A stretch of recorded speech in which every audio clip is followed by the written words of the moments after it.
left it in your sock drawer! I'm gonna put a kid with legs in one of my homemade parts. You better hurry!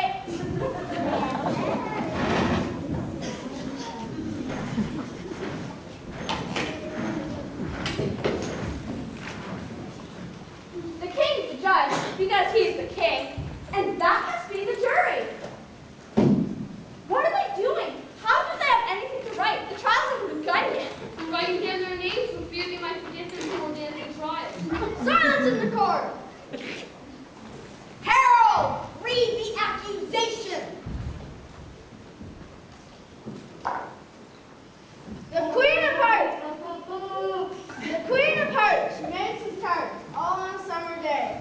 The Knave of Hearts, he stole those tarts. He took them quite away. Let the jury consider their verdict. Not yet, not yet. There's a great deal to come before that. Call the first witness. First witness.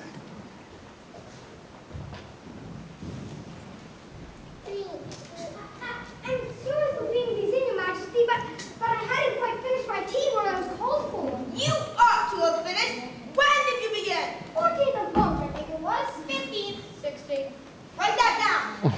Take off your hat. It isn't mine. Stolen! I keep them to sell. I'm not on my own. I'm a hatter. Give your evidence, and don't be nervous or I'll have you executed on the spot. Just at this moment, Alice felt a very curious sensation, which puzzled her a great deal, until she made out what it was. She was beginning to grow larger again, and she thought at first she would get up and leave the court, but on second thought, she had decided to remain where she was, as long as there was room for her. I wish you would squeeze me as much I can hardly breathe. I can't help it. I'm growing. You have no right to grow here. Don't talk nonsense. You're growing too. Well, I'm growing in a reasonable fashion, not in that unreasonable fashion.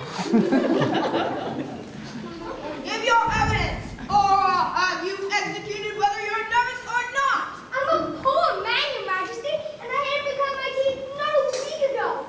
And with the bread and butter getting so thin and the twinkling of the tea. The twinkling of the what? It began with the tea. Of course, twinkling begins with the tea. You take me for a dunce. Go on. I'm a poor man, Your Majesty, and most things twinkled after that. At least the Lord Mayor said. I did. You did. I did not. He denies it. Leave out that part. Well, anyway, the dormouse said, and after that I had some more bread and butter. He's asleep, Your Majesty. But what did the dormouse say? That I can't remember. You must remember, or I'll have you executed. I'm a poor man, Your Majesty. You're a very poor speaker. Well, if that's all you know about it, you may stand down. What's for it is I can't go any lower. Girl! I'm taking that off outside! Call the next witness.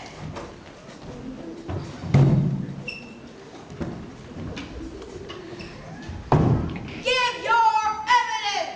I cannot. What are tarts made of? Pepper, mostly. Treacle! Call in that doorbell! Behead that doorbell! Turn that doorbell out of court! Arrest him! Fetch him! Off with his whiskers! Never mind! Call the next witness! And whatever the next witness will be, they haven't got much evidence yet. The next witness is Alice. Me? What do you know about this business? Nothing. Nothing whatever? Nothing whatever. That's very important. Unimportant, Your Majesty, means of course. Unimportant. Of course I meant. Important, unimportant, unimportant, important. Rule 42. All persons more than a mile high to leave the court. I'm not a mile high. You are. Nearly 2 miles high. Well, I'm not going at any rate. Besides, that's not a regular rule. You just made it up right now. Oldest rule in the book. Then it ought to be number 1. Let the jury consider their verdict. There's more notice to come yet, please, Your Majesty. This has just been picked up. What's in it? I don't know. I haven't opened it yet. But it seems to be a letter written by the prisoner to somebody. Well, it must be written to somebody, else it'd be written to nobody, which isn't usual, you know. Who is the address to?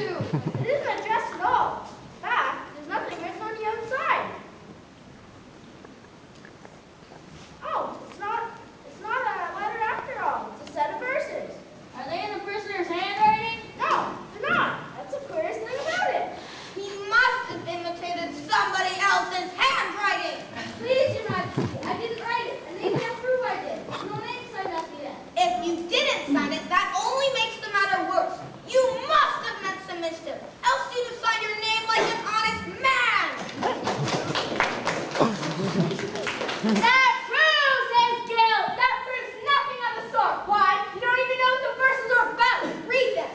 Where shall I begin, please, Your Majesty? Begin at the beginning and go on till you get to the end. Then stop. They told me you had been to her and mentioned me to him. She gave me a good character, but said I could not swim. You sent them word I had not gone. I know it to be true. If she should push the matter on, what would become of you? I gave her one, they gave him two. You gave us three or more. They all returned from him to you, though they were mine before. If I or she should chance to be involved in this affair, we trust to you to set them free, exactly as they were. The notion was that you were being this bid. Obstacle that came between him, ourselves, and it. Don't let him know she liked them best, for this must ever be a secret kept from all the rest between yourself and me. Now that's the most important piece of evidence we've had yet. So now let the jury consider their verdict. Alice had grown so tall by now that she wasn't afraid of interrupting. If any one of them can explain it, I'll give them sixpence. I don't believe there's an atom of meaning in it. She doesn't believe there's an atom of meaning in it. If there's not an atom of meaning in it, then that saves us a world of trouble, as we needn't find any. Well, yes, I don't know. I seem to see some meaning in them, after all. But said I could not swim. You can't swim, can you? Do I look like I can? All right, so far, we know it to be true. That's the jury, of course. I gave him one, they gave her two.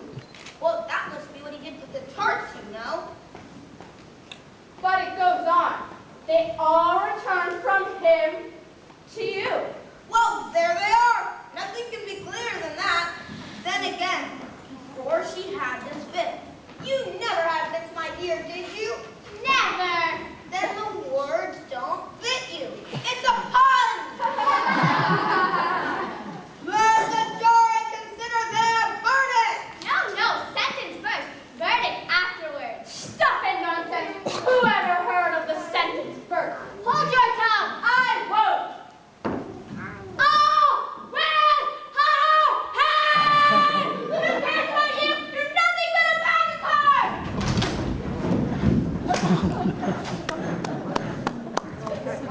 And there was Alice returned to her normal